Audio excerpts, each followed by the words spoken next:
As governor, I will fight with everything I have, and I have already proposed efforts to make sure that despite anyone's legal or what their immigration status is, that everyone has access to Medicaid.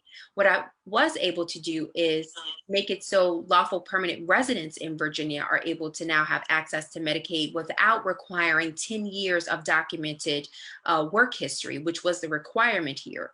Many Republicans put that effort in place to prevent as many lawful permanent residents from being able to have access to Medicaid. But I was able to move that out of the budget, and I will get that enshrined into law as governor. My ultimate goal is to have everyone, no matter what your immigrant status is, to have access to health care. I think it is a right and not a privilege. And that's what I've been fighting for, and I will fight for it and get it done as governor, which is exceptionally important to me. It's also making sure that we're sensitive to the communities and going to where the needs are. So making sure there's equitable distribution of COVID vaccines, which is extremely important. Making sure that we have the information in multiple different languages, because we do have many people who speak English as a second language, or who are not fluent. And that is who we are. We are a commonwealth of immigrants. We are a nation of immigrants. So being respectful of that fact is one of my top priorities. I can tell you that I've been working exceptionally hard to have more representation across the board. I've been fighting to put, more Africans on as judges in Northern Virginia, because our African population has increased. African population have gone from the margins to the margins of victory, especially in communities like Prince William and Fairfax, where we're majority minority communities. So when you go to court and to have a case, there should be judges who look like you and come from where you come from. And that means everyone. And so making sure we have more diversity representation is exceptionally important to me.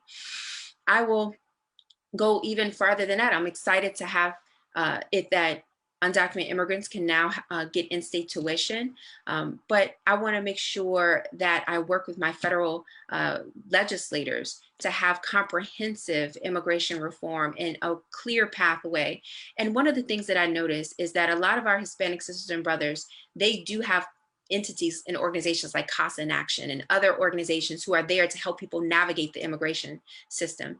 And the African community do not have organizations that's ingrained and well funded like our Hispanic sisters and brothers do. And that's what we need to do, and we need to get done, because I can tell you, I've talked to so many people who say, I've come here, I had no family, I had no friends, I didn't know what to do, how to get a green card, how to apply to become a permanent resident, how to seek citizenship. And that could be a scary place to be. And so making sure that we're arming people with the information, and we have more organizations who are in our communities delving out the information so people have a place to go is exceptionally important. But I've also identified that as a huge barrier for people applying for citizenship and navigating the federal immigration laws that we have here, which is confusing to me, let alone someone who just arrived on our shores. So I will fight with everything in me to ensure that everyone knows that hate has no home here, that we celebrate our diversity and inclusion is important, and that we are a welcoming place no matter what your immigrant status is, because we're all sisters and brothers here, and representation do matter. So these are the things I've been working on, and I will get done, and I will work on, but I have to be elected governor on June 8th, and I need your support in order to make that happen.